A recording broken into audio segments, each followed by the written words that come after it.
Welcome back to Crime Chats. Tiny room, microphone, endless crimes. Yeah.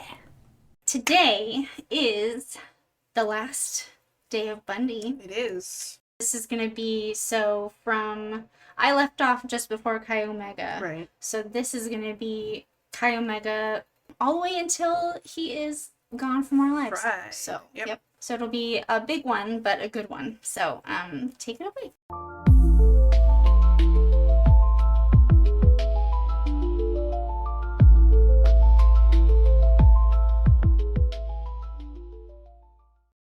Before we get started, I wanted to tell you about our sponsor, No Stone Unturned Investigations. I honestly couldn't be more thrilled about this.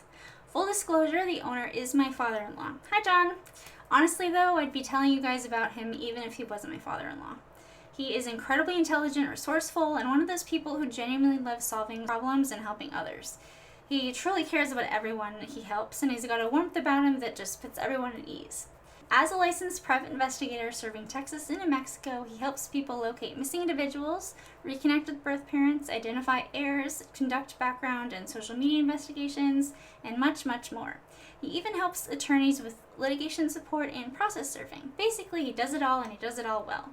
If you've ever found yourself searching for answers and hitting a dead end, that's the person I'd call. He will help you solve mysteries with discretion and integrity, and he will leave no stone unturned. Visit nscupi.com or call 512-766-7794. So officially, welcome back to Crime Chats. I'm Hillary. And I'm Lisa. Yeah, thanks for stopping by. Please remember, like, subscribe, comment, share, all the things.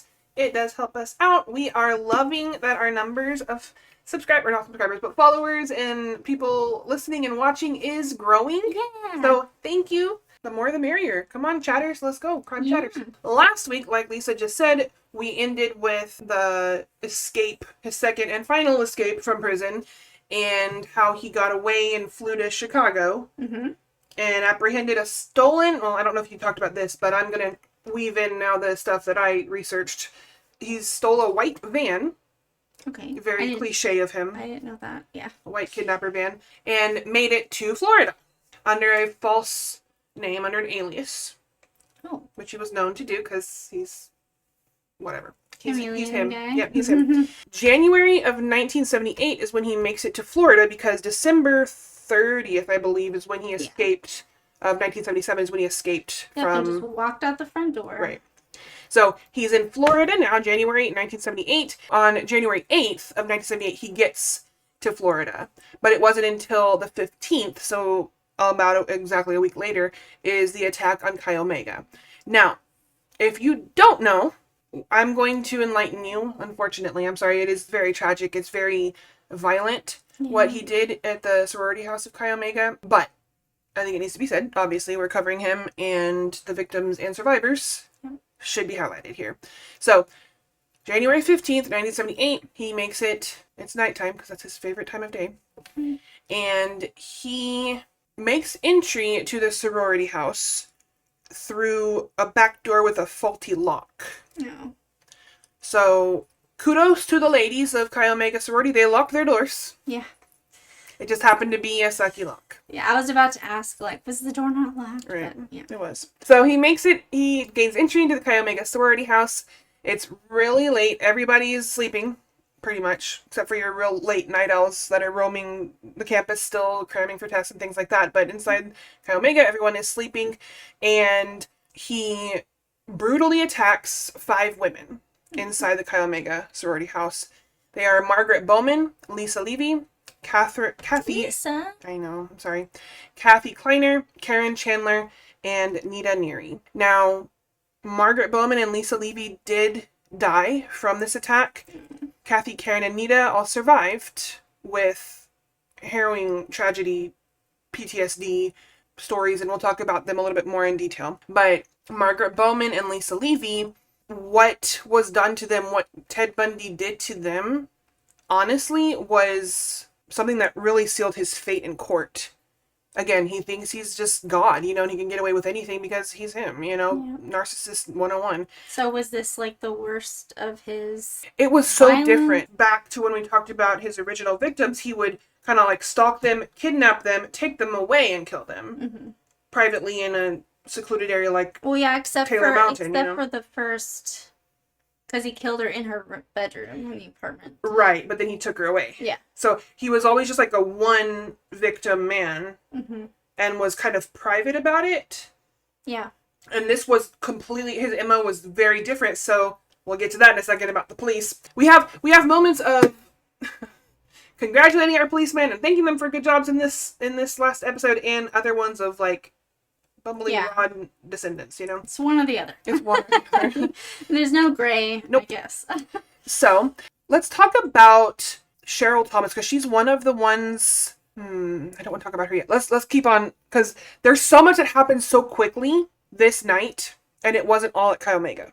Oh, okay. Oh, really? Mm-hmm. Oh. Mm-hmm. And that's where He was busy. If we kind of flash forward with hindsight, after I've done all this research, you know, and people have done countless interviews and things like that with him or about him, hindsight is, it feels like he was losing control. Oh, yeah. And he was, this is 100% my opinion, it might be someone else's, but I've never heard it. I think because he was jailed in almost like demasculated. Yeah. Or emasculated. Same to me. Whatever, sorry. English words. I think it was almost like he had to get all of that murderous energy out. Oh, yeah. Because he was suppressed in jail for so long, you know? But that's just me. And that's, in my mind, why this frenzy at Chi Omega happened. That makes sense, yeah, because he's got all this Right. pent-up rage inside of him. That's my opinion, just based off of how different it was from his original kidnaps, rapes, murders, all those things. Those he had time to plan. And he was getting away. You know, nobody was on it, you know. So that's just my thought on that. Margaret Bowman and Lisa Levy were both strangled, bludgeoned, and raped.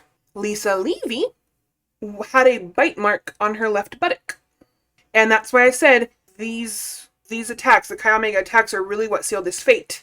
Because every single person in this world has a unique bite mark. Almost like a fingerprint, right? Yeah.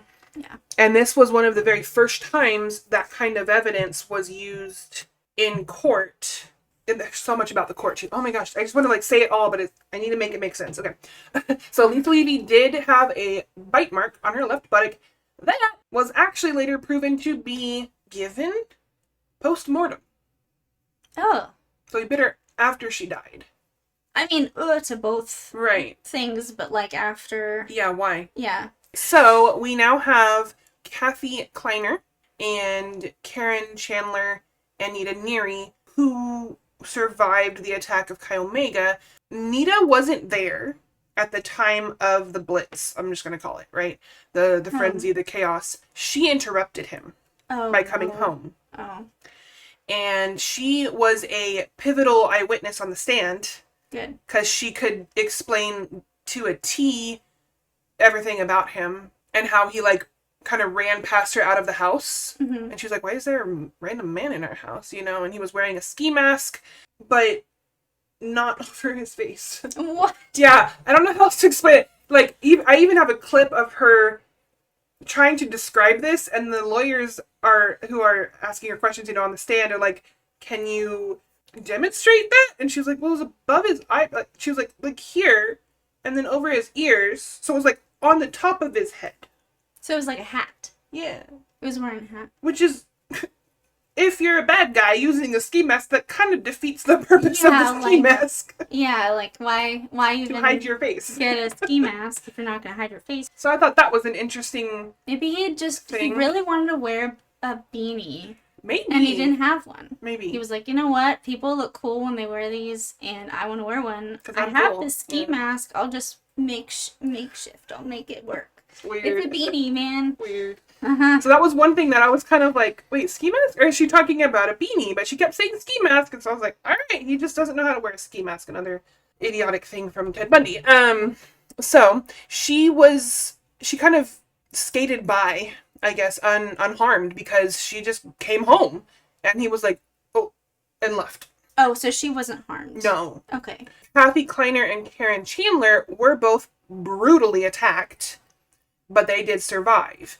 And I have a lot of quotes, and I want to share some clips too in a moment. It's interesting that he didn't go after like she came home and Right. then he just like got scared and ran away instead of like he could have like attacked her too. Right. And I'm thinking maybe because his typical MO is unassuming, sleeping, weaker, Oh yeah. but she's there, she's awake. She's like, "Hey."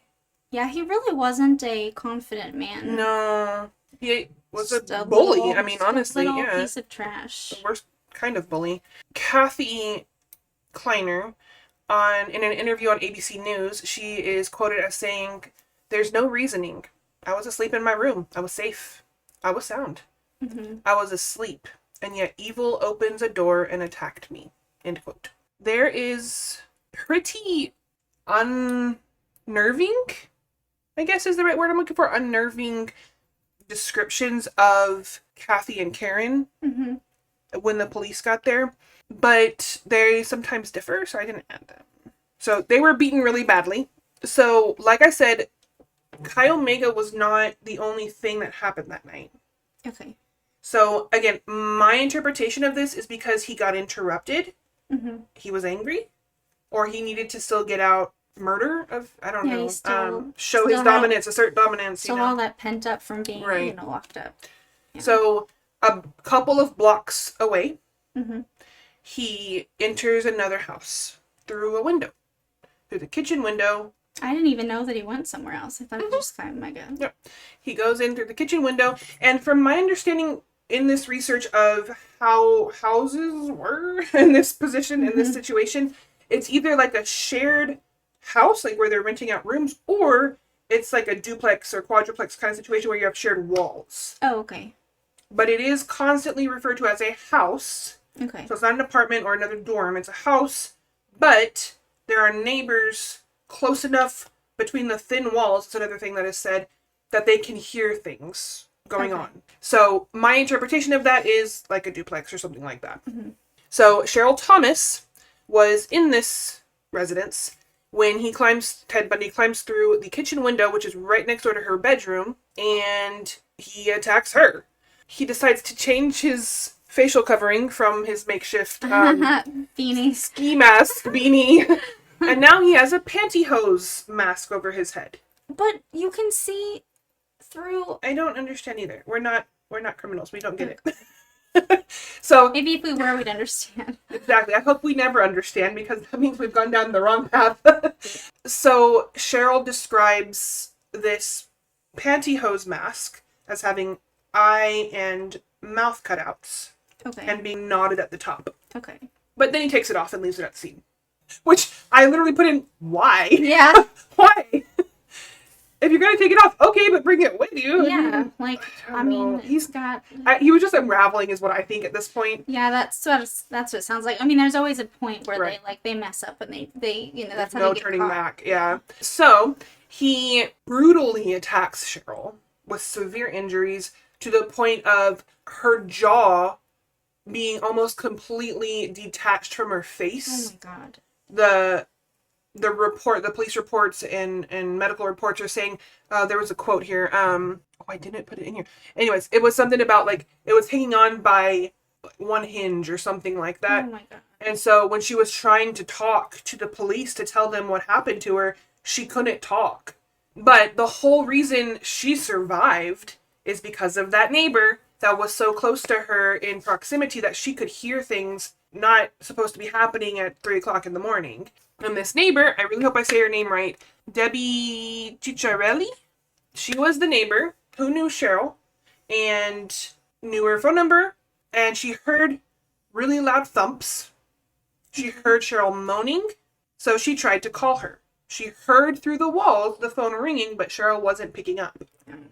So Miss Debbie, I'm just going to leave her last name, I'm sorry, I tried. Miss Debbie calls the police, and because Debbie called the police, Cheryl survived.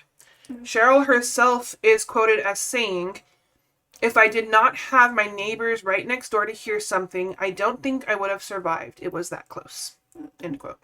And she has lasting injuries and issues from that night. They had to reconstruct almost every bone in her body, or in her face, and her jaw was like wired shut while it's set and things like that. Completely altered her life. Now, I really want to share a clip. And this is of... Let's do Nita's, because Nita Neary's the one I was like trying to show you how she was trying to explain the things.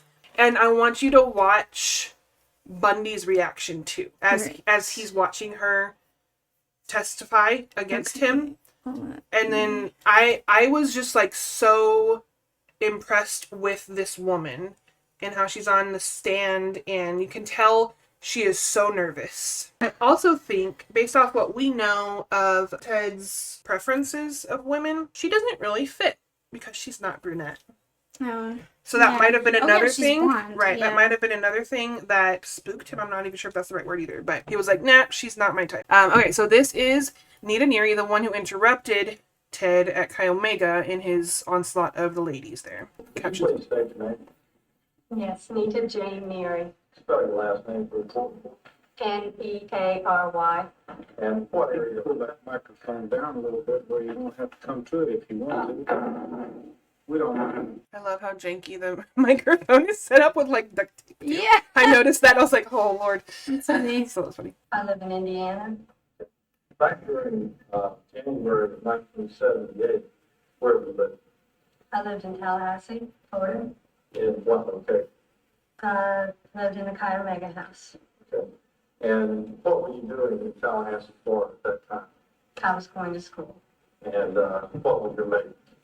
Yes, he had a ski cap pulled down to about his eyebrows and over his ear. And it looked to be like dark navy blue knit ski cap. And then he had a dark like navy blue jacket on that went right to about the belt, and light colored pants, and I don't remember anything about shoes or anything like that. You said you had a ski cap on. Did you tell us what you knew about a ski cap? A winter cap, a kind of a Not a mess. knit pullover. Okay, so it wasn't a mouse. It was actually a cap, okay. He had it about to his eyebrows, like I said. I don't know. Did you demonstrate that for us? The ski cap? Yes, Where about where it was. Well, it came about to here on the eyebrows and came down across the face. The width past your eyebrows and then over her ears, that's right. Just.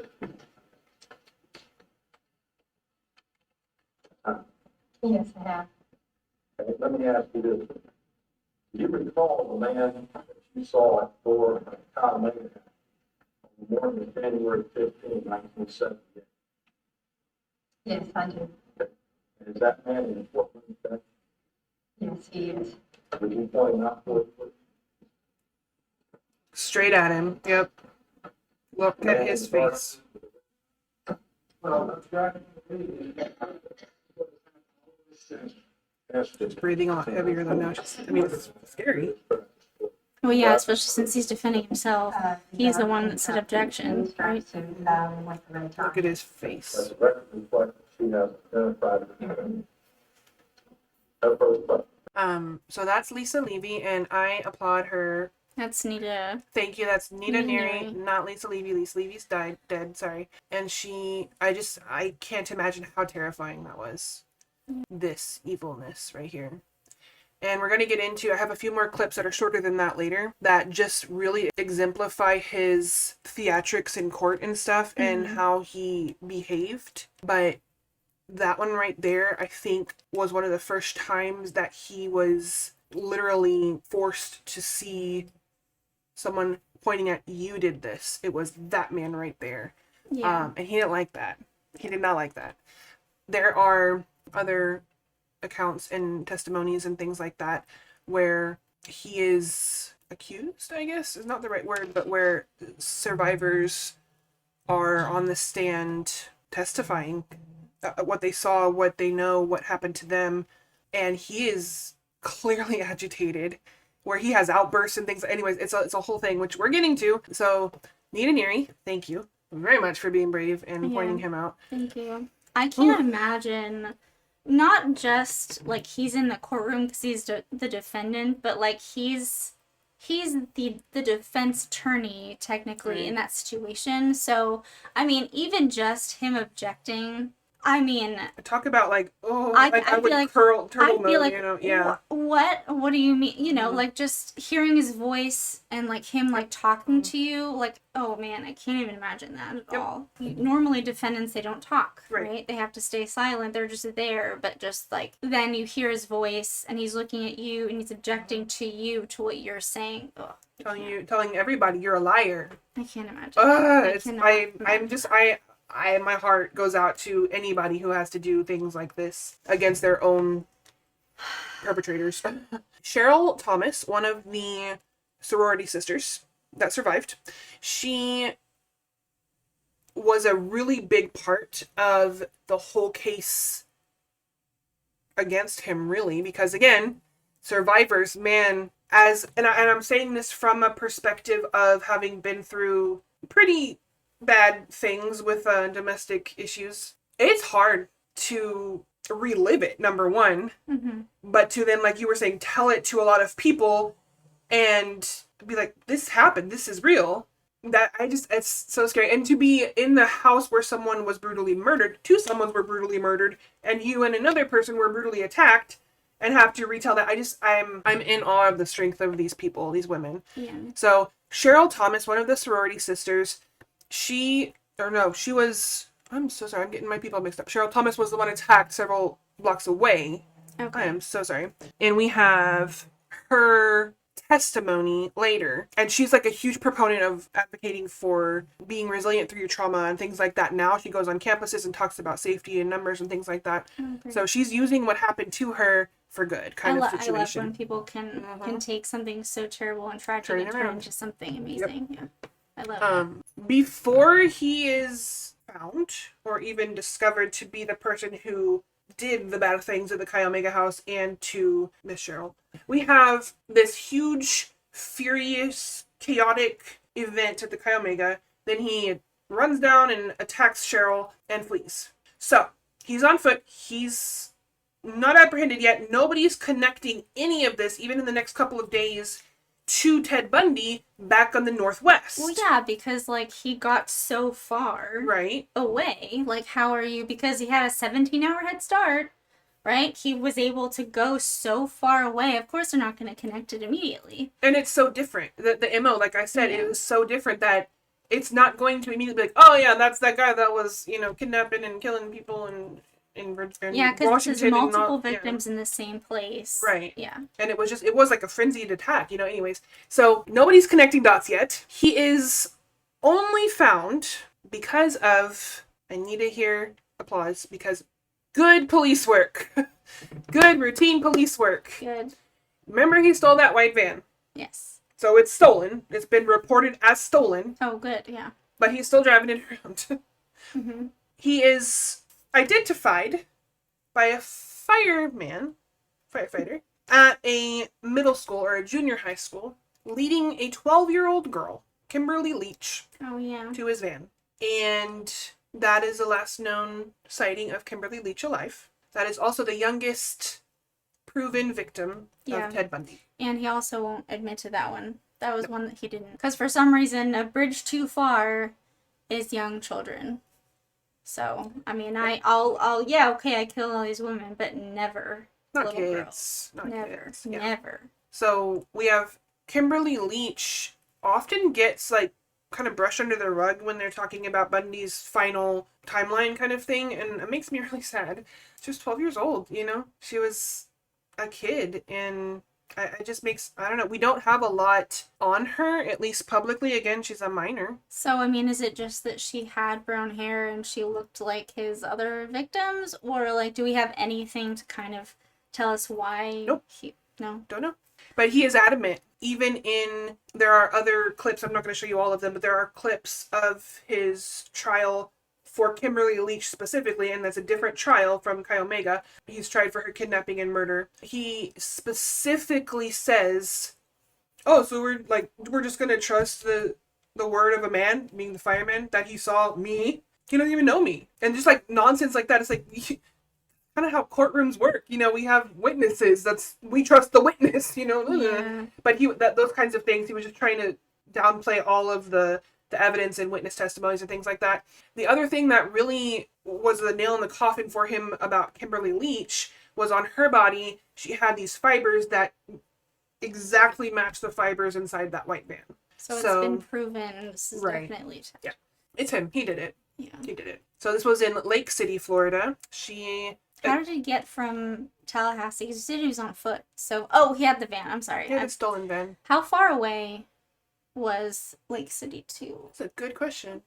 We can look that up. But there are also more proof, more evidences of him being there because he uses his credit card to check himself into a hotel. Yeah, he wasn't the smartest. And, like, we know that, but now I'm like, no, he was pretty dumb. And we're going to get to those things, too, at the end, where it's, like, all these myths about Bundy that we've kind of been accepting, that we're going to set straight for you. So, he checks himself into a hotel in Lake City, Florida. People there see him. He introduces himself as Ted. Not even a fake name. He had fake IDs, he had fake names, but he was like, but I'm Ted.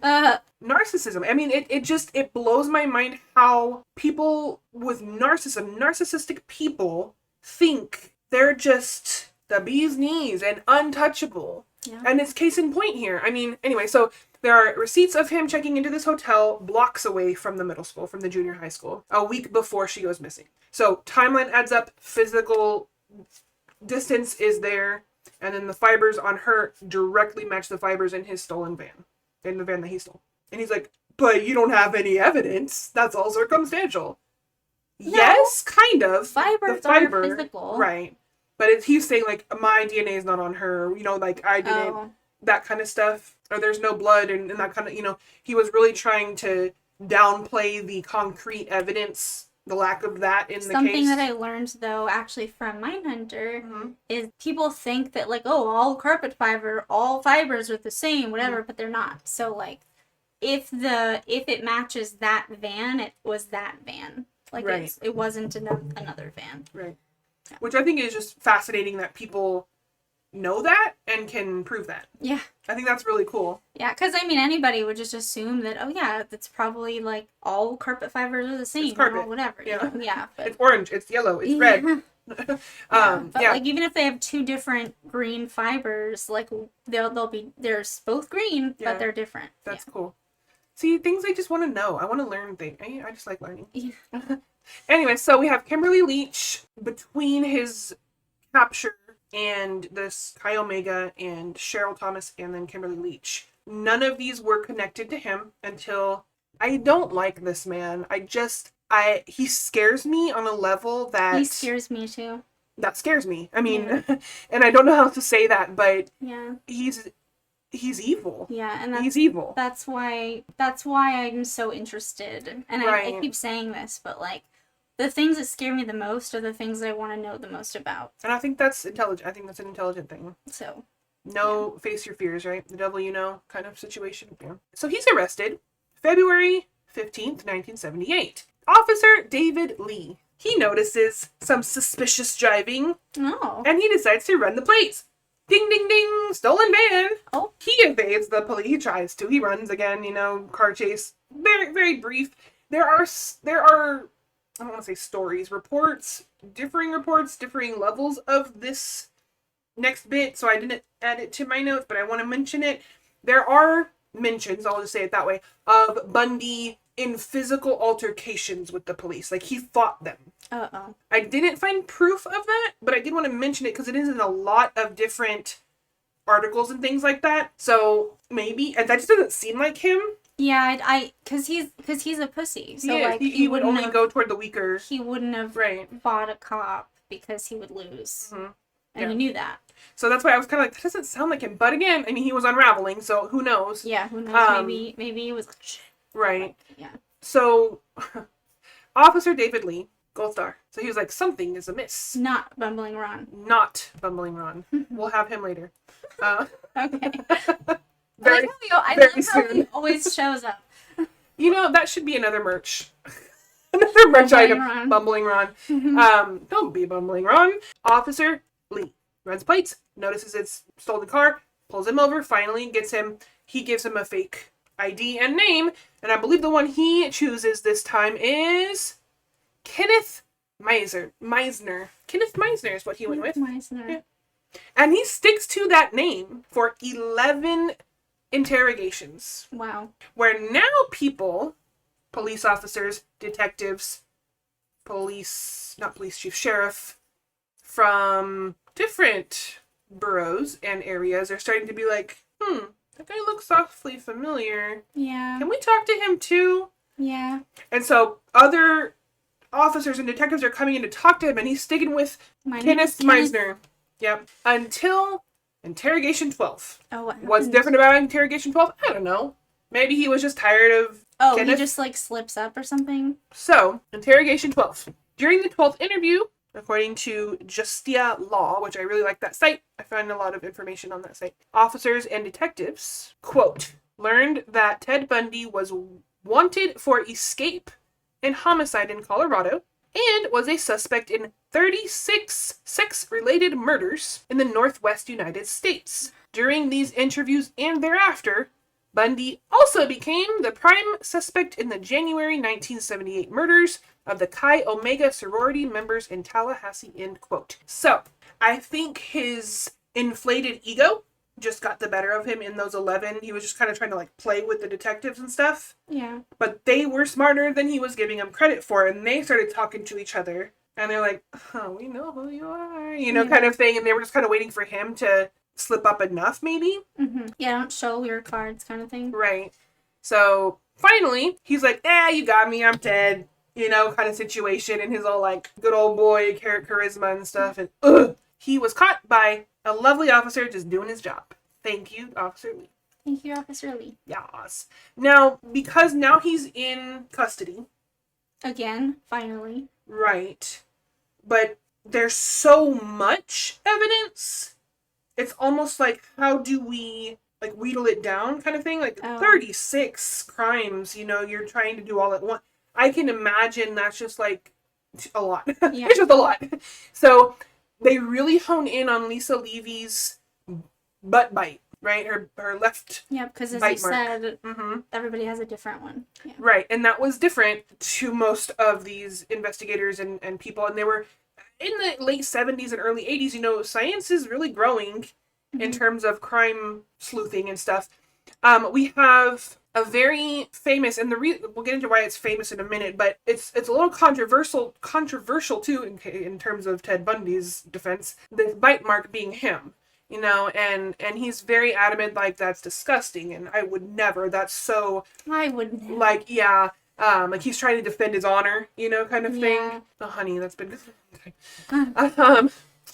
So we have, and I didn't get their name, but it's a forensic odontologist. So they were able to match the bite mark left on Lisa Levy to an exact indentation, of his dental impressions. So case closed. Yeah. I mean, like, he's again trying to fight it so much, but you can't fight evidence. I mean, Yeah, you just can't. and criminals always try to do this. Like, they're like, you have proof that I did it, but I still didn't do it. You have this It wasn't irrefutable me. proof that I bit her butt after she was dead, but I promise I didn't, because I would never do that, because that's gross. Like, It's so not gentlemanly, I'm a charming gentleman. I would never do that. And his You're little a flirt, monster. Ugh. So, Florida trials. They start with Chi Omega, and the Chi Omega trial is one trial. And then after that one, he's tried separately for, For Cheryl Thomas? no, Oh, for Kimberly Leach. Kimberly. Okay. He's tried separately for her. So is Cheryl in the same trial as Chi Omega Mhm. then? Okay. She's called as a major Oh, okay. star witness, which is another fun statement from Mr. Ted. He's like, who was it? It wasn't her. It was Carol DeRanch, Oh, who came okay. to also testify against him at his pre-sentencing. Good. And he was like, I'm tired of hearing this story. I've heard it 3 times. I think you're just becoming a professional witness. Do it. Okay. And I love looking at, like, different, because that was on a YouTube, obviously people, it is Carol DeRanch. Carol DeRanch has her own YouTube channel, by the way, which is where I got a lot of these clips. in courtroom clips of him. Oh, I'm gonna follow and her stuff. right now. Yeah. Well, after this. But a lot of the comments on there were like quoting that and be like, yeah, Ted, you became a professional serial killer. You know, like, Yeah. this is how courtrooms work. You have to recite it over and over so it sounds recited. This is why you don't defend yourself.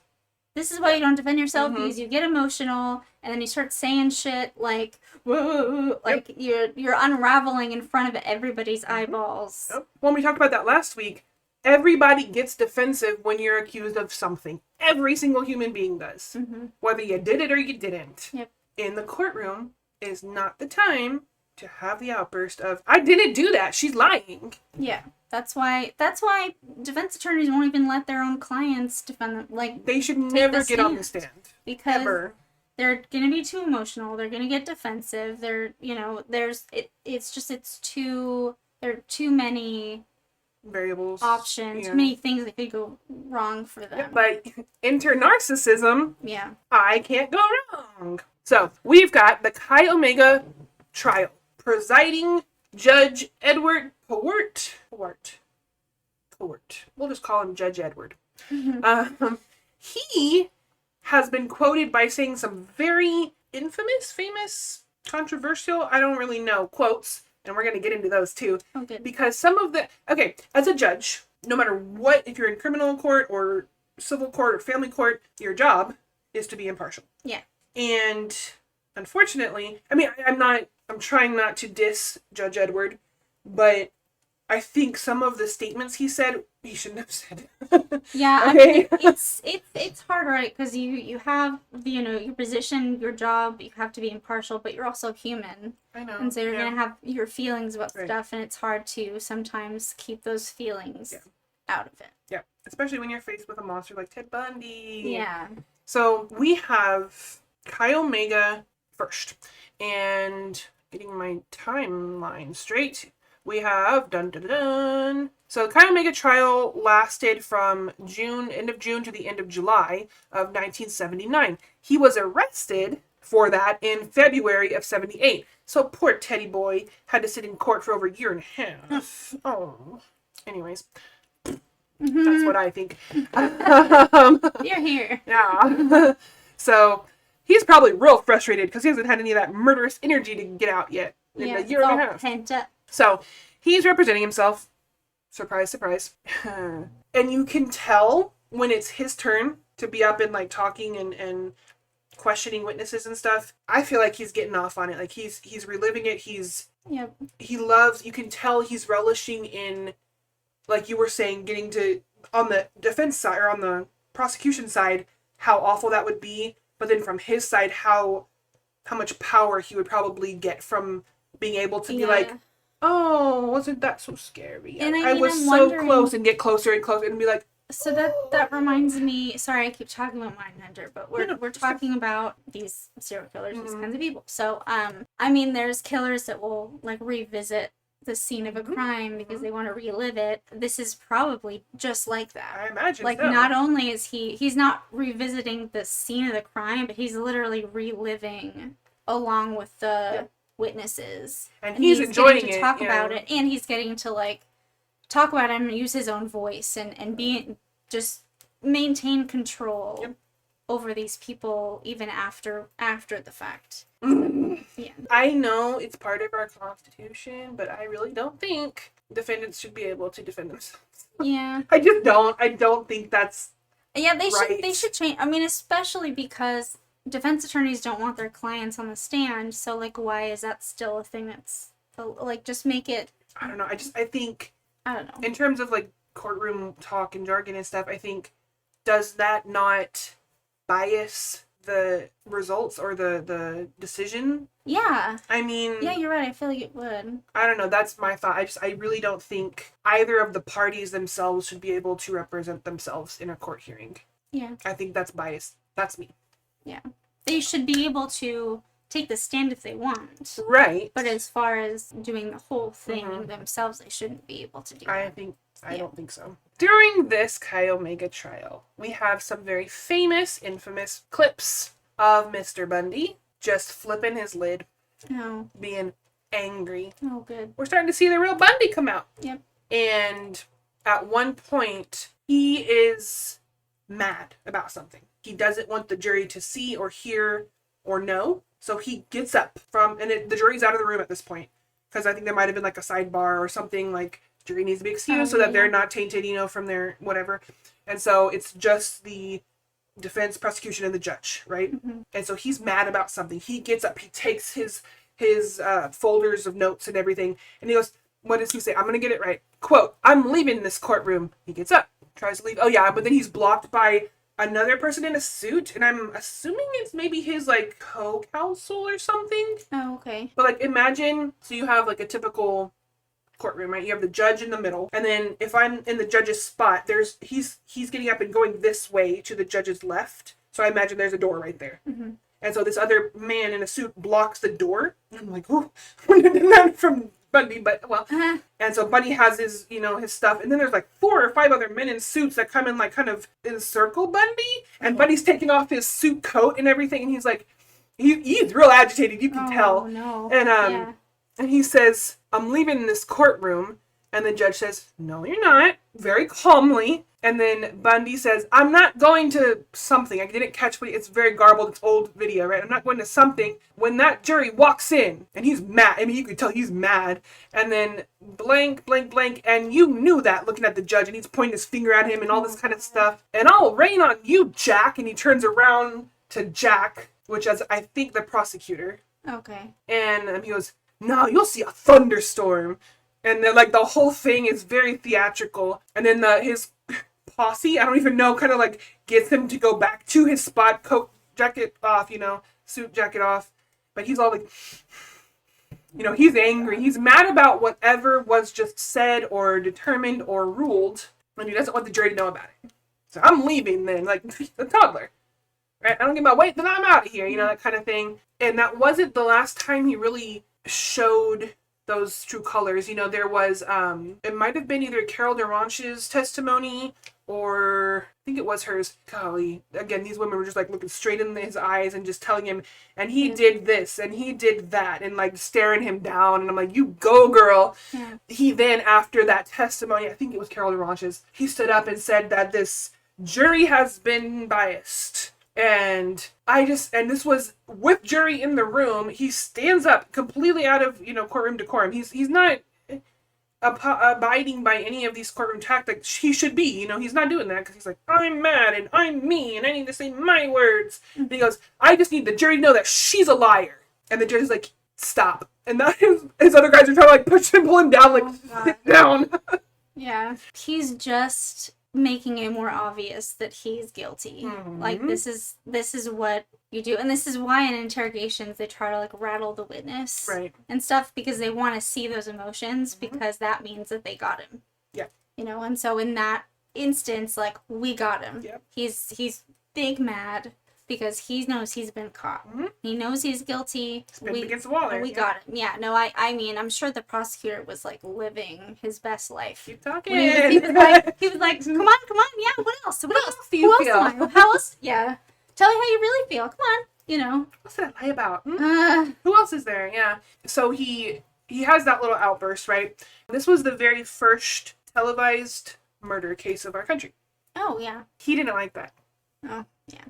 I'm surprised, because you'd think Bundy, like, he wants all eyes on him. Mm-hmm. So what he said, he was like demanding that the cameras leave the room and how it was going to bias the media, mm-hmm, and blah, blah, blah. Be aware that based off of Bundy's own, not demands, but filing, I guess, the trial itself was moved to a different county because Bundy was like, well, the media has already poisoned this community and I won't have a fair jury. And so the judge was like, fine, go to Orange County. You can do it there. And so they already moved it for him. Which I don't know about, like, jurisdictions and stuff for courts. I don't know, because I think there's, like, you have to do it in the county that the thing happened in or where they're from or something. So I don't know what the rules are in terms of, what county the court is. I don't know, like, I guess he was able to change it, but I don't know, like, exactly what. My understanding is yes, unless like there's been a major media production of the whatever happened, Oh. in which case jury pooling would be tainted. Oh, okay. So then they move it as close as possible, Oh, but far okay. enough away where the judge in the court feels it's Okay, that less I mean, of the a- judge can do whatever he wants. That's true, as the judge, that's true. But you also okay. want justice to prevail, and if this person was innocent, but the media tainted it as if he was terrible, you don't want that to Right. enter into the Okay. decision making. Yeah, that makes sense. Yeah. So he tried so hard to get the cameras out of the courtroom, and the judge says, this is another one that I really liked from him, quote, "We're conducting the public's business, gentlemen." Gentleman, he was talking directly to him. Mm-hmm. "And we're going to conduct it in the sunshine." End quote. So I really like that. He's like, nope, all your dirty laundry's coming out, bro. We're all watching it. All We're all of gonna us, watch it. Yeah. Yep. We have Carol Ann Boone. Are you familiar? Oh yeah, she's the one that gave him the $500 and helped, basically assisted him when he escaped the second time. Well, she's on the witness stand for the defense, telling the whole world about how caring and kind and loving Teddy he is. is. He's a teddy bear. And then they just get married right there. I would love to show you this clip. Yeah, when I heard about this, I was like, oh my god. As his own lawyer, Bundy questioned her about his character. She said he's a kind, warm, patient man. It's a very positive part of her life. Then the convicted man popped the question. Sure. You want to marry me? I want to marry you. There was no visible reaction in the courtroom. Oh my Bundy went on gosh. questioning Boone. The prosecution called the marriage proposal a charade and asked the jury to consider the timing of the announcement. What? The jury deliberated about 45 minutes. They came back with a decision of death. Spoilers.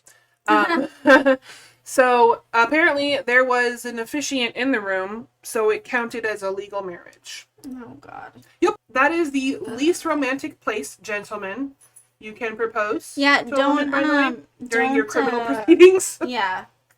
Don't do that. Just don't do that. Don't do that. So that was the shotgun wedding. We all attended. Wasn't that nice? Mm-hmm. Again, with my How sweet. We don't have time, obviously. You said it was gonna be long, there's a lot of stuff. But I kind of also want to get into like the psychology of this lady. yeah. Like I wanna like DSM-5 this. I Woman. think and that would be an awesome like extra bonus clip if we Oh, could do that for our extra bonus. subscribers. Yeah. My first thoughts, I haven't done any of this, but I know there are a lot of accounts from her and like her, and I'm envisioning it right now. It's almost, I want to get it right, but I'm summarizing now. My, not obsession, but my infatuation with a serial killer. That's kind of her take on it, and I don't know, So because I she haven't knows that watched he was a it. serial killer. Mhm. She said infatuation with a serial killer. So she like, Right, I don't know if she thought that at the time, oh, okay. but like now, Oh, right. she's talking, she has her own interviews and books and stuff. But she's there, so she hears all the evidence, and she like, no. I think, and again, I'm gonna go back to my experiences, and you too, you've had them too, but you're blinded by charm. You're blinded by Yep. desire. That person wants me, and it feels good to be wanted by someone who is charming. And he didn't kill me. I'm alive. So obviously, I mean, He yeah, can't that be a means I'm killer. special. Yeah. He loves me. Yeah, He's just so sweet and kind. So I think it's just a blindness, like a love blindness. He's a chameleon. I mean, he can be what he needs to be to fit what he wants. I you know? remember feeling when I first learned about this woman and that they got married and the trial and stuff. I remember thinking like, oh, how random, like how like quick and how random it was. And so I wanted to know how they got to talking, how they met, how Yeah. their relationship evolved to the point of like, yeah, we want to get married, right? Right. Like just how does that happen? Like you've got to be the kind of woman that like seeks out felons or seeks out people in prison. People do that. I just don't understand. I will I never don't understand. get It's kind of it. like so remember that series You? Loved that show. Me too. I ate it up. Anyway, so I love that show. But I mean, there were people. Apparently, Penn Badgley, the actor, he like came out and said all of these women that are fantasizing about about my character. Like, just, like, what's wrong with you? Like, stop. Like, Yeah, no. it's not, he's an awful, terrible bad human. guy. He's a bad guy. What are you doing? Like, sure, okay, he's cute, but, like, he's a monster. It's charm. It's Why the, are it's you- the charm. It's when you can, the charisma, the charm. Yeah. Eh. I mean, I say that I wouldn't be the same, but who knows? I don't mean, know. yeah. And that's what's scary. That's why we need to know everything we can about them so we can identify it if it ever happens in our circles. So, weird courtroom theatrics and tactics. Sentencing comes. And this is the pre-sentencing trial where Carol DeRanche testified against him. And I watched a video, and I can't find it to share with you because I really want to. Oh, But it's a short on YouTube, which there are billions of them, I'm sure. But he describes his feelings, which take them or leave them for truth or fiction. But while Carol DeRanche is testifying against him, and he's like, I was enraged. Honey, you were enraged that she got away? You were enraged that she survived? You were enraged that she's standing up against you? What were you enraged about, yeah. But he goes on to say some other things, but that part right there was like, while she's talking, he's like, I was so enraged. Yeah, like, this is not the time to have any feelings about any, like, this is not the time to be in, like, what? I just thought, how Like, dare you? I don't know. You don't get to I feel love- enraged. I love how he is just telling everybody that he's guilty with all of these, like, emotional outbursts and talking about his feelings. Like, don't talk about your feelings. Like, you need to be stoic Be right the now. charming chameleon that you're so good at. You need to be either just be charming or, like, just Shut shut up. the fuck up. Yeah. Shut up. Just Yep. sit there. Or, I mean, he was his attorney, so he couldn't, but, like, that's what I mean is, like, these criminals, they get this, like, larger than life Mhm. air, and they just think that can't touch them and whatever. They're and then untouchable, they- right, But yeah. then they're so emotional. When someone points the finger at them, which is their rightfully, which yeah. is their undoing. Yep. So just after, the jury came back guilty yeah. on all charges. Judge Edward, same judge, in court at the sentencing hearing now, because now it's judge's turn to talk, right? He can say what he wants, how he feels, I guess, about this, and why he's sentencing how he's sentencing. Because it's ultimately the judge's choice and determination on what happens to you in a courtroom. The jury says, we looked at all the evidence and this is how we found it. Guilty, guilty, guilty. The judge is like, all right, either I'm going to agree with you or I'm going to be like, nope, they're wrong. They have that power. So at sentencing, Judge Edward, I have a couple of quotes for you. Quote, the court finds that these crimes were extremely wicked, shockingly evil, and vile. There's your Oh, there's title. the title. Mhm. Okay, I didn't realize the title was actually Quote. from something. And that the actions of the defendant were unprovoked, unaccountably malicious, and free of any merciful impulses. End quote. I think that is a perfect bundle Bundy of bundle. Bundy. Sorry, I don't know why. A Bundy! Bundy bundle. A Bundy bundle! I think that was really, really well stated by him. But that's also where you get the title of Netflix's movie. Which is really good. It is a really good movie, by the way. Zac Efron did a good job. He did. And he also has a lot of comments about how he felt playing Bundy, which are fun to listen to. Oh, I didn't even. Oh, Mhm, I'll have to look that up. Judge Edward also says, take care of yourself, young man. And, quote, I'd have loved to have you practice law before me. End quote. Because it was it was probably entertaining as shit for the judge. Maybe, but I kind of feel like, I don't know, maybe he should have kept that to himself. Well, and he was probably just. I mean, I take that as like he was kind of making fun of him. Like I love to see you, freaking come unglued in front of me. Or maybe he loves that he was the judge on this trial that was able to like Maybe. sentence this man and send him straight to hell. Could be. He also was like summarized, or I guess we'll call it summarized, as stating how much of a waste of potential Bundy was. Mm-hmm. And he went on that a little bit longer in his statements. Then, so he is sentenced to death for the Chi Omega murders and attacks. And then the Kimberly Leach trial happened. So they're separate. Kimberly Leach was the 12-year-old that he murdered. So he defended himself for all of these, Yes. right? Now, again, we already talked about the evidence being the van fibers found on her body, and they match perfectly, right? The witness testimonies of him guiding her to the van, the receipts of the motel right next door, basically, to the junior high school where she was. So easy peasy done. He never, like you said, never confessed to that one. Yeah. But the jury was like, you did it. Yeah. And the judge was like, you did it. So he was sentenced again for a kidnapping and murder. So he was sentenced to death. So he had 2 death sentences plus... Yeah, because minor isn't minor, like that's capital That's murder. more.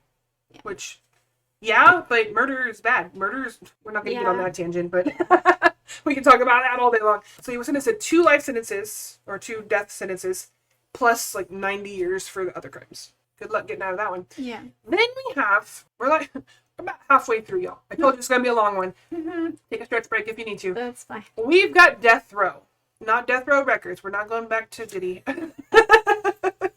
Just such a dope name. It is. It's so much better. It's such so a much dope better. name. Bad for- boy, bad boy. Bad boy. Oh my god. Sorry. Okay. Death Row Record. Like, I want to listen to all of Death Row Records, everything they put out, just for the name alone. Anyway, sorry. So, Bundy is on death row.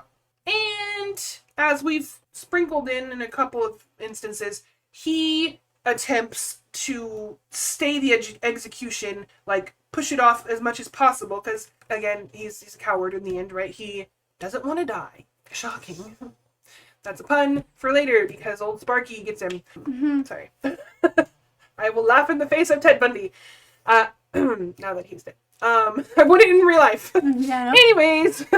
Yeah, if you laugh at him, he'll kill you. Yeah, that'd be the last thing I do. Mm. Anyways, so he is on death row for about 10 years, which I've learned is not really that long.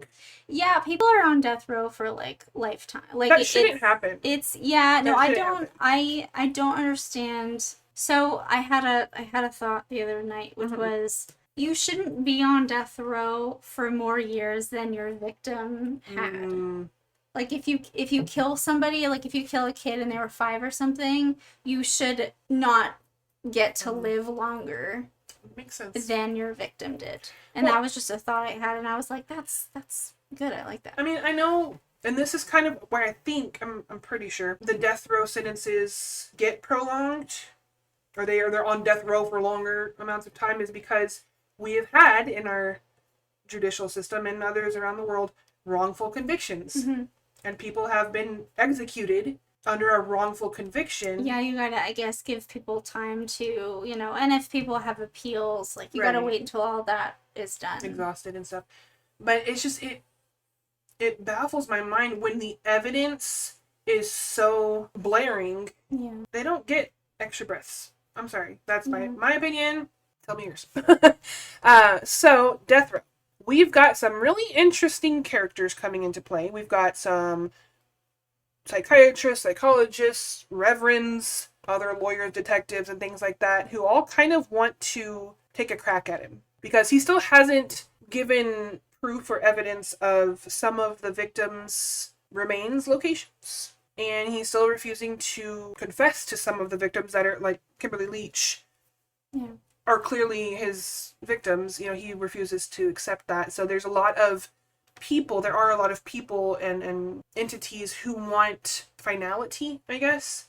And what's really sad is you're not going to get that from a narcissistic serial killer. You're not. Yeah. But you should know that. Like, these professionals should know that.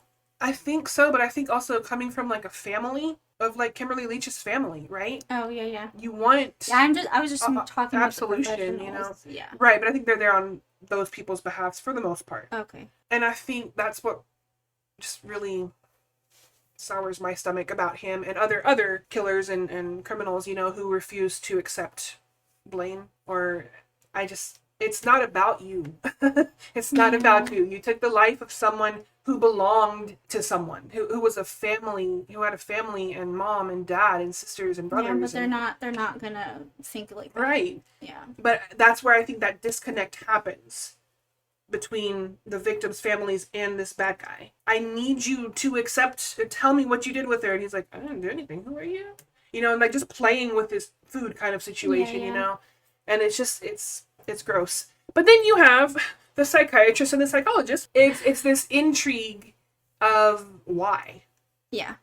And Bundy saw the need for information from him as a way to extend his life. And he used it. And so he would kind of play with these people, saying, I've got more. I know things, but if you kill me, you'll never know. Those kinds of, you know, tactics and things like that. And then comes in Dr. James Dobson, who was a minister. Okay. And at this time, late 70s, mid 80s, pornography was getting big. It's not a pun. And Reverend Dobson, I'm sure, was a godly man. I don't know him, but I'm going to give him that benefit of the doubt there. And I think he so thought he could get Bundy to just confess and let it out and just be free of that before you die and have absolution and whatever else that is, you know. Well, I mean, that's what reverends are for. They're, you know, Right. they're there for people to empty their purse. But I think in all of the information we have on Dr. James Dobson, Mr. Minister, at that time, I mean, now it's different, you know, in later years, but at that time, he was so convinced of his convictions that pornography tainted this young man's mind and caused him to be violent. I mean, pornography is really bad for people's brains. There's a book about it, but How many people in the world watch pornography and don't kill people? well, yeah, no, I'm not saying. I mean, it's I the know, only thing. I know. Yeah. I'm with you. I can understand that, but I'm just saying, kind of like the video games made me bad or made me violent. That happened not too long ago. That was a big, Yeah. you know, argument in courts and things like that. But Dr. James Dobson, he has recorded interviews with Bundy in prison, trying to talk to him about, you know, salvation and God and just confessing your sins and being truly remorseful, you know, repentant about it. And while he's still on death row, he still will be executed. His soul could be saved. So that was really the conversations he was having with Bundy. I hope it wasn't his soul. Hope it wasn't saved. You know, that is between Bundy and his savior. However, Bundy, Mr. Mass Manipulator as he was, lied. Are we surprised? He lied to the minister and said that he grew up in a loving Christian home. Lisa, how'd he grow up? He was born from a woman who got pregnant and not married, who then was shuffled off to a home in Vermont for unwed mothers, and then he was raised by his grandparents and believed until he was in college that his mom was his sister. And was it a very safe, loving home? No, it was not. It was not. We talked about that in episode 1. So he's a big fat liar. Surprise, surprise. And Dr. Dobson ate it up, unfortunately, and I think that happens quite a bit. I mean, obviously with Bundy, but specifically with people who are spiritual or of a faith that they're very convicted of. They want so badly to share that conviction with others. And when they show that they're being, I don't know, confirmed in their conviction also, it's almost like a high, I imagine, for this reverend. He's like, yes, Yeah. yes, you know, and Bundy's eating it up. Another mask I can wear. Woohoo, let's try this one out, you know, kind of thing. Actually, this all reminds me. Can I take the Mindhunter book? Yeah. I dog-eared a page that I want something I want to share. Because I'm obsessed with this book. I need I'm to on read the it. I'm on the second one now of the series. Okay, hold on. So I'm just gonna read it. People often ask us if, through our research and experience, we can now predict which children are likely to become dangerous in later life. Roy Hazelwood's answer is sure, but so can any good elementary school teacher, which also kind of reminds me of that story you shared. Yep. And if we can get them treatment early enough and intensively enough, it might make a difference. So a significant role model adult during the formative years can make a world of difference. So Bundy did not get that. Right. Not to excuse his behavior, but to understand it. There's a better one too. His whole thing about I grew up in a loving home. It talks about like they never do. Like the people that commit these violent crimes, they don't have good childhoods and they don't have good Foundations, yeah. foundations. Yeah. But 25 years of observation has also told me that criminals are more made than born, which means that somewhere along the line, someone who provided a profound negative influence could have provided a profound positive one instead. So what I truly believe is that along with more money and police and prisons, what we most need more of is love. This is not being Yes. simplistic. It's at the very heart of the issue. I understand the Reverend like wanting to believe so badly that he is at his soul is good and he just needs to like come whatever, and believing that he had a good childhood. Like, he didn't. These violent people don't.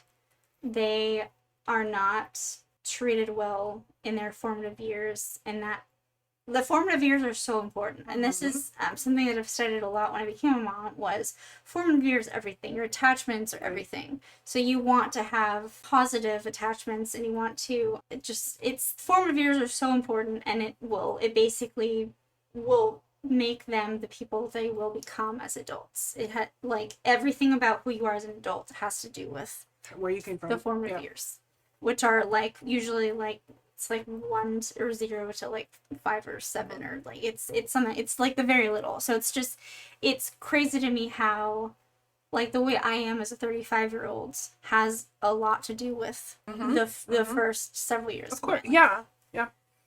Anyway, sorry. And it's not all that you are, but it does really structure. Yeah.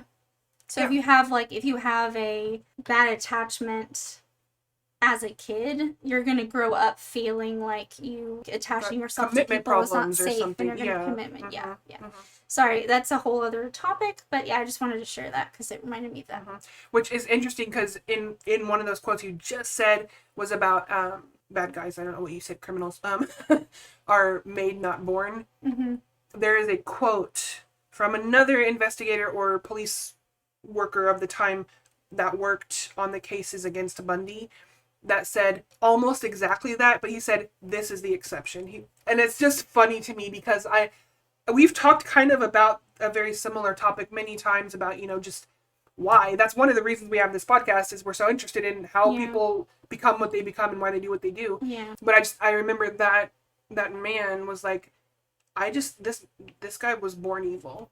Interesting. Yeah, I mean, it's such it definitely is both, right? Like, you can be born, like Nature, we're talking about psychopaths, like they're born with their brains that way, right? How you raise them in their formative years can go a long way either direction. It can either really help them, or it can make it worse. And a lot of people, like, psychopathy and sociopathy is not as prevalent as we seem to like think it is. So like a lot of these people that do violent crimes, they may not necessarily be psychopaths or sociopaths. It's just the way they were brought up made them hateful and angry, reactive. And So anyways, sorry.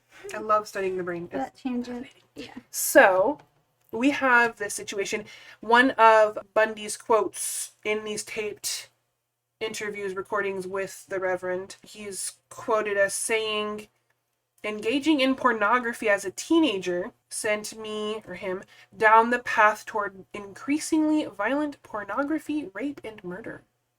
So in that, I find it interesting, because is he confessing? Oh, he's talking about himself?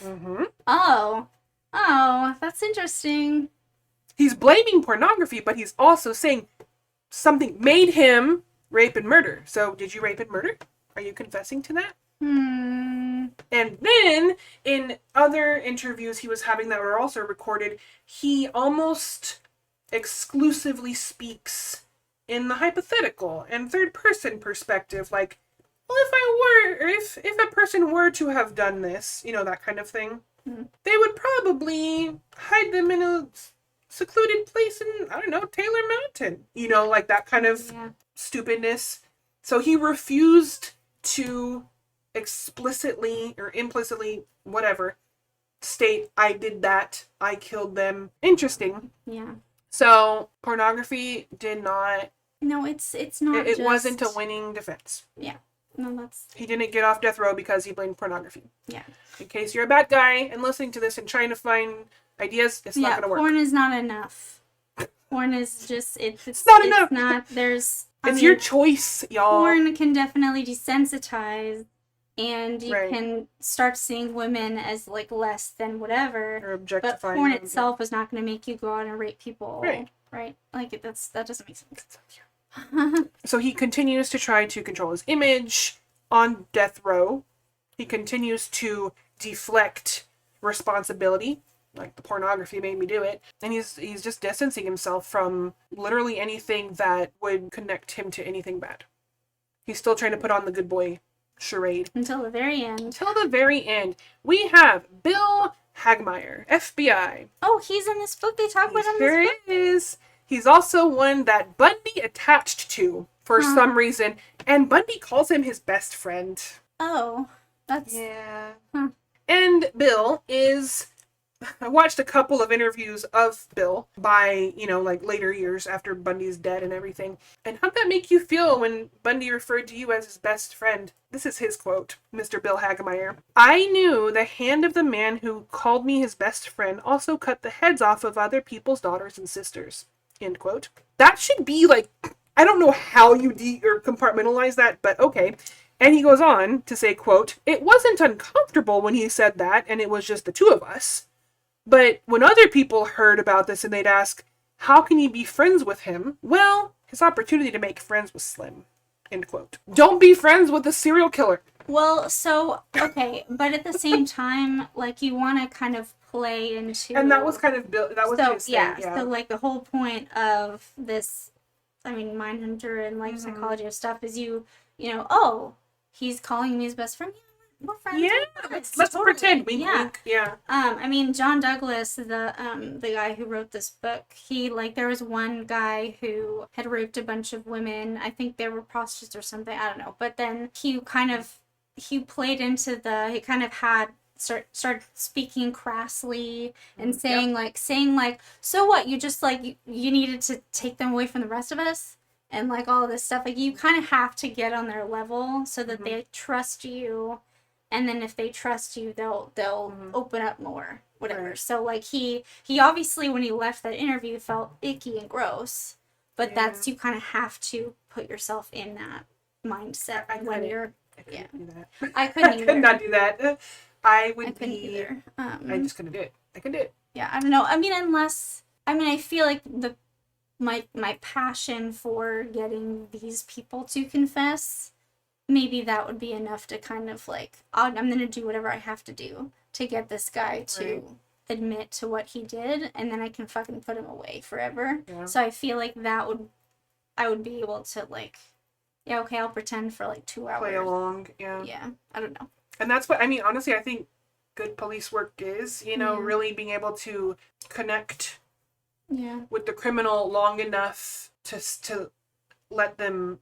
Yeah, you want them to be Relax, comfortable yeah. with you Mhm. so that they will share more. They'll spill, they'll mess up, yeah. And that is ultimately what Bill Hagmaier, this FBI investigator, claims he was doing.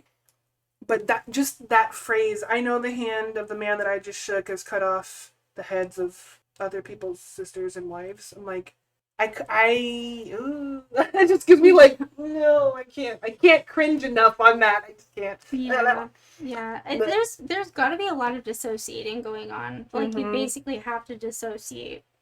Yeah. Some of the final conversations Bundy had on, recorded interviews or jailhouse phones, which are always recorded, are interesting also to note. One of them was with Bill Hagmaier. Quote, this is by Bundy, you then possess them, the victims, and they shall forever be a part of you. And the grounds where you kill them, again, he's third person. He's not saying I killed them here, right? But he's like, I know these things. And the grounds where you kill them or leave them become sacred to you, and you will always be drawn back to them. End quote. How would you know that? Yeah. If you were not one of them. Yeah, that I would immediately be like, somebody just stake out Taylor Mountain and wait for this guy to show. Which, funnily enough, because of his unique situation, he was also used to help catch, identify, understand Wasn't the Green River the Green Killer? River Killer, which was right there too. And so one of the things he was quoted as saying to help investigators catch this guy, he said, you have to find a fresh body, like a dead body someone just killed, and stake out the location because he'll be back. Yup. Takes one to know one, Bundy. I wouldn't have known that. I mean, I probably could have figured out if you have the same, I don't know, but takes one to know one. So there's two. I'm sorry. I keep interrupting you. No, because it's good. I have Good things. conversation. So I learned from reading this book, there's like two reasons that they've kind of sussed out why they go back. So there's the killers that feel remorse, and so they'll go back to kind of ask their victims for forgiveness. And then there's the ones that go back to relive it. Yep. And he was talking about a third one that came up later, but I don't remember what it was. There's like a third reason that they weren't expecting. There's one case that he was talking about where one of the victims is, her body is placed next to the cemetery that another victim is buried at. Because like it's just, yeah, I don't know, it's weird. Along doing investigations and stuff, they kind of gradually learned these things, like, okay, so they're going back there, Patterns and stuff. yeah, they're going back there not just to relive the crime, but also sometimes they feel remorse. You know, I'd be curious to know what percentage they've, I guess you can't prove that because you can lie, clearly, right? I'm so sorry. But what, like, the percentage of that remorseful return is versus the sadistic return, you know, to the sites. I'm just curious about that. I would imagine it's probably more sadistic when you have serial killers. I mean, I think the third one might have been because they want to be in the investigation and kind of insert themselves, and so they're yes. going back to see, is How there much do you cops know? around? Is there Yeah. cops around? Oh, I saw something. You know, Look so like over there. a lot of these killers, like John Douglas will tell the police, like, you've already interviewed this guy, like you. Because they want, Yeah, because they want to narcissism. be They want to in know. it. They Yeah. want to be in it. They want to know what's happening. You know, and they How think much that they're affecting the population. they think that if they're being helpful, they're not going to be looked at as a suspect. Just like Bundy, I can help you catch Green River. Don't kill me because I know things. Yeah. We have a couple of people who spoke with him again on taped confessions who have written books, gone on to be interviewed and stuff, and it's fascinating stuff. I have a huge bibliography on this today because it's like a lot of info, but if you're interested in reading any of them, they'll be in the show notes and stuff like that on the sources I used. We've got Bob Keppel, and he wrote a book with Bundy's help on catching the Green River Killer. Wow, with Bundy's help for writing the book? Well, with his help, like his notes helped him, so he used the knowledge Bundy gave him. Oh yeah, and that's interesting. and cited him in his book called The Riverman. I'm gonna read that. Yep. We have My Amazon wish list is like full of my mom every Christmas. She's like, I was looking at your wish list, but I didn't want to buy anything that has to do with murder. Why And I'm not? like, but that's all of them. That's all I want. Murder books. Murder. I just want to know everything about them. So we're getting close to the end here, and January 24th, 1989. If you know anything about Bundy, you know that is the day he died. So his execution, I'm going to go over kind of the bulk of things. So death row in America, if your day is upon you, your day of execution has come, you are granted any meal you want. Literally anything you want, they will give you for your final meal. Bundy declined to request anything. Oh, So they gave him that's interesting. the death row special. They just gave him kind of the, okay, well then here's what we'll give you. And so he got a medium rare steak, some eggs over easy, got some toast with jam and butter, got some hash browns, and then to drink he got juice and coffee and milk. And he didn't eat any of it. Oh, wow. Why? Don't know, because he's a butt. He was scared. Probably, yeah. When you're scared, you're nauseous. You're nauseous, you don't want to eat. He was a little scared little boy. Big tough man all coming down, yeah. His final statements, so we know in his final hours he really tried to keep pushing that execution off, and he only agreed to talk to Bill Hagmaier. So he was trying to make it hard for them so that he could get more time to just live, you know. And so they're like, I'll only talk to him, but I'll tell you everything. I'll tell you everything. Just give me Bill. He called, he did confess finally, because he hadn't yet admitted to the Chi Omega murders, but in these final hours with Bill Hagmaier, He finally confessed to the Chi Omega murders and attacks. Okay. He finally confessed to the attack on Cheryl, the one down the road from the Chi Omega, but never did our 12-year-old, unfortunately. And then he was also granted a couple of telephone calls. Of course, they're being monitored. He called his mom. Do we know what he said? Yes, we do. He was, well, we have the generic, or not generic, but general understanding that he was teary and remorseful when he was talking to his mom. And you do have a quote. "I'm so sorry," this is a quote from Bundy to his mama. "I'm so sorry I've given you all such grief, but a part of me was hidden all the time." End Wow. quote. Wow, that's pretty Incriminating, right?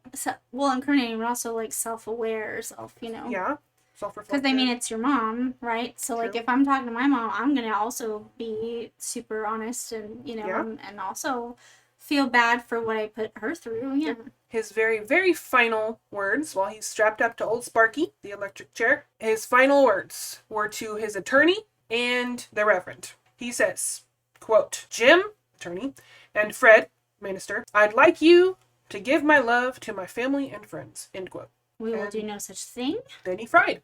Now, this is where I think I was not there when this happened. I was not alive when any of this was going on. Paul was born that year. There is a lot of documentation on the celebrations Yeah, there were at so his many execution. There's so many people outside, so many posters. They were so many, dancing, like, they were singing, they were cheering, they were clapping as his Having hearse a drove rave. by. I'm curious about your thoughts on that. So, again, media was there. Media was covering it all. I'm sure media was biased too. I think inside I'd be like relieved that this man is no longer a menace to our society. Yeah. But Yeah, I don't. is it insensitive? I mean, I don't know. Talking about Bundy, is Not it as- insensitive? I don't. Insensitive? I don't think insensitive is the right word, because it was Bundy, so like he wasn't sensitive, so like who cares, right? Right. But I don't think that I would be able to like celebrate death like that, no matter. Right. Like, I mean, I would definitely be like, okay, Relief, it's over right? Like, now, oof, relief. yeah. Yeah, but I wouldn't be like dancing in the Yeah! streets and Yeah. like Mhm. having like a rave, outside. After someone was just executed. Yeah, like Yeah. it's not because like that's insensitive to the guy who just got fried, because Mhm. like he should have, and I'm glad He was he a terrible, did. deplorable human being. But death in general, like I don't know, it's not a party Right. celebratory thing. And that goes even beyond what you think about death penalty, right? I mean, there are a lot of statements at the time that the news was interviewing like students on Florida State campus and Florida State University campus, and every single one of the people on the interview was in favor of or in support of the death penalty for Bundy. So there was pretty much nobody in his court in that sense. Yeah. However, I think that's my opinion, I think that's different than celebrating the fact that we just killed someone. I mean, Yeah. like I mean, I'm more comfortable with like celebrating and having a party when he's finally caught for the last time. Yeah. Because then you're like, yeah, wow, finally, they Mhm. finally, him being, like, he was already behind bars Mhm. for 10 years. Yeah. That's the party time, and then, like, just the final, like, yay, his heart stopped beating. Like, I don't know. It's Like, kinda weird, right? It is a little, weird. It's a little weird. I don't know. But I mean, I don't know. I'm not a family member of anybody that was directly involved. I don't know what that's like. I just think that's a little over the top. Yeah. I don't really like it. I I'm like, I mean, you can go home and like woohoo in your house. Yep. Like, you don't have to show up with like bells and whistles on and like signs and big everything, signs fry and Bundy stuff, fry and things like yeah, that. Just I don't know, like, because that at a certain point it becomes like you're not celebrating that this man was caught and that he Right. can't do this anymore, because that was already the case. You're just celebrating death. Yeah, but this happens every time there's like a notorious killer on death row, you know? And it's weird, like, so I just had this weird thought just now. So I see death as like a release, Mhm. as like a, like you're no longer burdened, you're no Right. longer, I mean, really, I feel like I would have like I would have preferred if Bundy had been given a potion that makes him like immortal, and they just like keep him locked up for the rest of the time, right? Like instead of like, oh, death, he gets It's to an just easy out. it's an easy out. He gets to just go to sleep forever, and then like I know. I'm almost every single time I'm on the fence about death penalty versus life sentence because of that. yeah. It's like, you did such a horrible, horrendous thing. Why do you get to get off? Yeah, like die in prison Yeah. and then be buried with like an unmarked grave as like I was like, oh, let me tell you where he was they buried. do. But Oh. yeah. But they do, and then like They shouldn't get any licenses or freebies, because they're going to die. No, you did a bad thing, and this is our justice system, and the jury and the judge did this after all the evidence. This is what's going to happen, but it's an interesting discussion. it is. Because I mean, on the one hand, you're like, well, I don't want, as a taxpayer, like I don't want to pay for him to his be breath, in prison yeah, forever, right? Like I have to pay for that out of my taxes, but like, I mean, I totally understand that, and I Right. don't want to pay for Bundy either, right? But like, I also don't want him to just like get off the hook. Be free of his innocence. Because when or I be free of his see, guilt. when I think of death, I think of like all the things, everything that happened on Earth, everything you did on Earth, it doesn't matter anymore, and it's over. You're just Next chapter. wherever you believe you go. That's just Now we could have a whole podcast on death row versus life sentences. That's why I like There's ended so mine. much. I was like, I could keep going, but I won't. But I know I told you this is going to be a long one today. I want to kind of start wrapping it up because in the beginning I said, oh, we're going to talk about that at the end, about the myths of Ted Bundy that we have maybe always believed, but the survivors of him are going to set us straight. So, the myth of Ted Bundy. We're almost there. Myth number 1. He was a criminal genius. Wrong. He made a lot of mistakes, clearly. Yeah. He fumbled.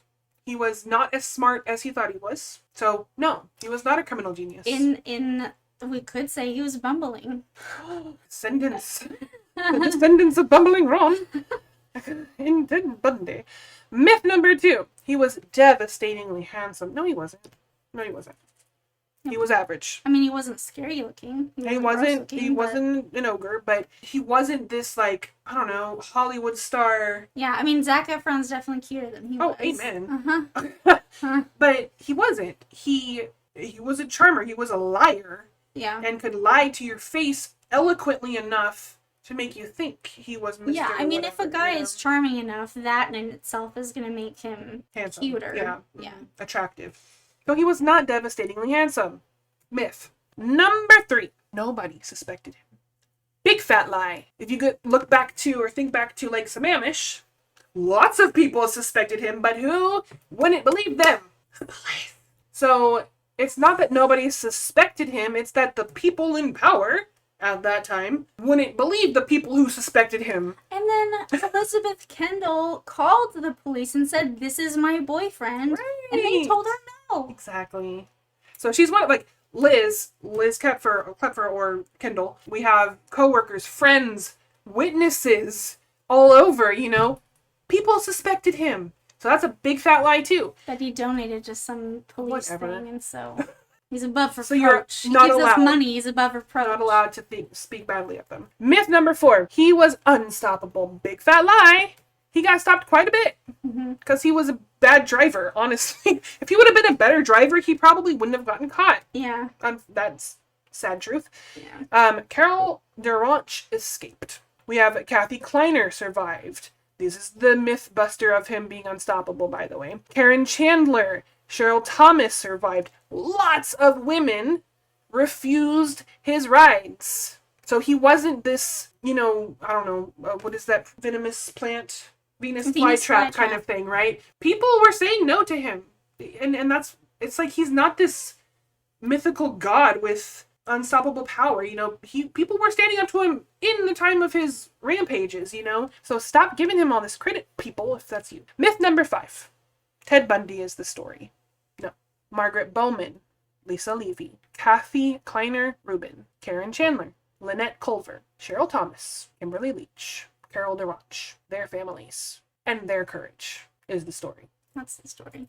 Now, I know I spoke about, I think it was Kathy Kleiner before, and how she's gone on to be a real big advocate and speaker, at college campuses and things about safety and being unstoppable through or persistent through your trauma.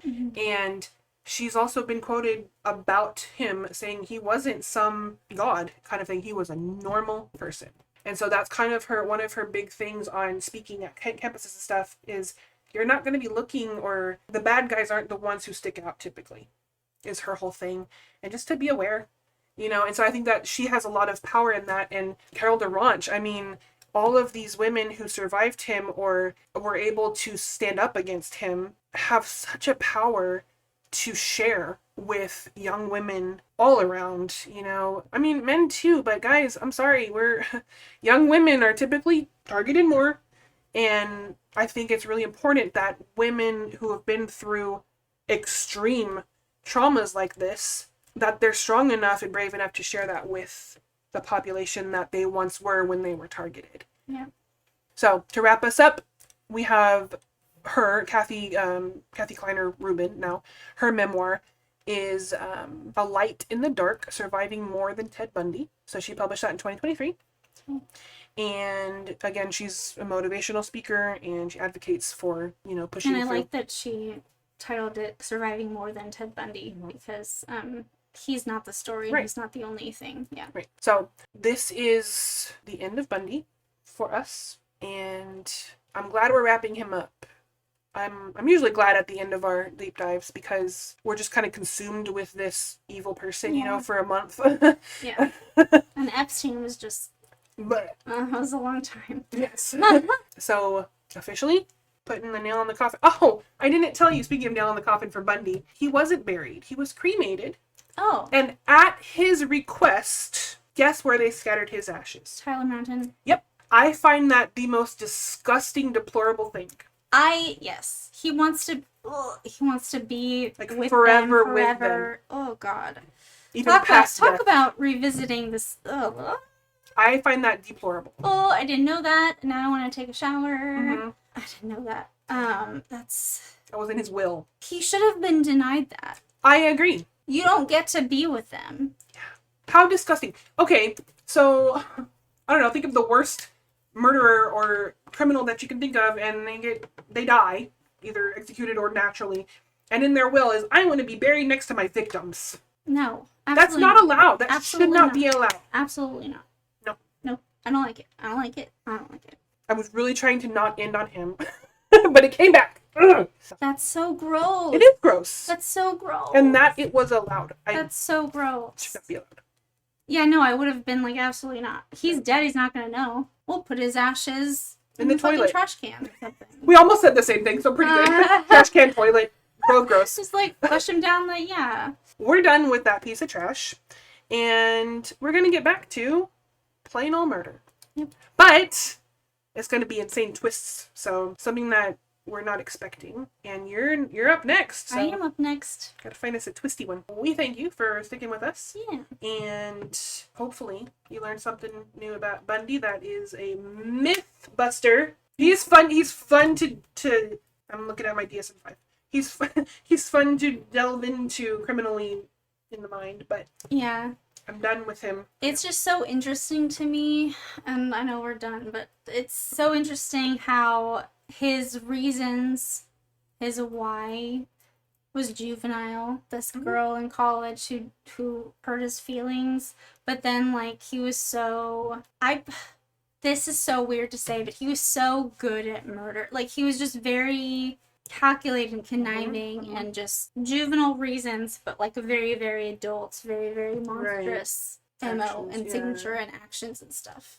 It just, and like the overkill and the biting her butt after she was dead thing, like it's, like he was a boy, but he did very, very, very adult, serious, terrifying, monstrous things. Right. So just And never the accepted. juxtaposition of that and like the fact that they were together, like it's just A criminal mind.